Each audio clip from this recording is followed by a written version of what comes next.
सौरभ पल्लव मधुन बिलोका, भयहु कोप कंपाऊं त्रैलोका। तब शिव तीसर नयन उधारा, चितवत काम भयऊ जरी छारा। जब आम के पत्तों में छिपे हुए कामदेव को देखा तो उन्हें बड़ा क्रोध हुआ, जिससे तीनों लोग कांप उठा। तब शिवजी ने तीसरा नेत्र खोला और उनके देखते ही कामदेव जलकर भस्म हो गया। हाहाकार भयहूं जग भारी, डर पे सुर भय असुर सुखारी। समुझि काम सुख सोचहि भोगी, भय अकंटक साधक जोगी। जगत में बड़ा हाहाकार मच गया, देवता डर गए, दैत्य दुखी हुए, भोगी लोग काम सुख को याद करके चिंता करने लगे और साधक योगी निष्कंटक हो गए। जोगी अकंटक भय पति, गति सुनत रति मूर्छित भई। रोदति बदति बहु भांति, करुणा करति शंकर पहि गई। अति प्रेम करि विनीत, विविध विधि जोरी कर सन्मुख रही। प्रभु आशुतोष कृपाल, शिव अबला निरखी बोले सही। योगी निष्कंटक हो गए। कामदेव की स्त्री रति अपने पति की यह दशा सुनते ही मूर्छित हो गई। रोती चिल्लाती और भांति भांति से करुणा करती हुई वह शिव के पास गई।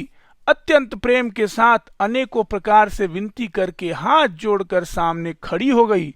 शीघ्र प्रसन्न होने वाले कृपालु शिवजी अबला असहाय स्त्री को देखकर सुंदर उसको सांत्वना देने और वचन बोले, अब ते रति तब नाथ कर, होई नामू अंगनंगू। बिनु बपु व्यापही सबही, पुनि सुनु नज मिल प्रसंगु। पुनि सुनि निज मिलन प्रसंगु। हे रति, अब से तेरे स्वामी का नाम अनंग होगा, वह बिना ही शरीर के सबको व्यापेगा। अब तू अपने पति से मिलने की बात सुन। जब दव दशुवंश कृष्ण अवतारा, हो ही हरन महामहि भारा। कृष्ण तन्य होई पति तोरा, वचन अन्यथा होई न मोरा। जब पृथ्वी के बड़े भारी भार को उतारने के लिए यदुवंशी में श्री कृष्ण का अवतार होगा, तब तेरा पति उनके पुत्र प्रद्युम्न के रूप में उत्पन्न होगा। यह मेरा वचन अन्यथा नहीं होगा। रति गवनी सुन शंकर बानी, कथा पर अब कहूँ बखानी। देवन समाचार सब पाए, ब्रह्मादिक बैकुंठ सिधाए। शिवजी के वचन सुनकर रति चली गई और दूसरी कथा बखान कर विस्तार से कहता हूँ। ब्रह्मादि देवताओं ने यह समाचार सुने तो वे बैकुंठ को चले गए। सब सुर विष्णु विरंच समेता, गए जहाँ शिव कृपा निकेता। पृथक पृथक तिन कीन प्रशंसा, भय प्रसन्न चंद्र अवतंसा। फिर वहां से विष्णु और ब्रह्मा सहित सब देवता वहां गए जहां कृपा के धाम शिवजी थे। उन सब ने शिवजी की अलग अलग स्तुति की। तब शशिभूषण शिवजी प्रसन्न हो गए। बोले कृपा सिंधु वृषकेतु, कहूँ अमर आए केहि हेतु। कह विधि तुम प्रभु अंतर जामी, तदपि भगति बस बिनाऊ स्वामी। कृपा के समुद्र शिवजी बोले, हे देवताओं, कहिए आप किस लिए यहाँ आए हैं। ब्रह्मा जी ने कहा, हे प्रभु, आप अंतर्यामी हैं, तथापि हे स्वामी, भक्त बस मैं आपसे विनती करता हूँ।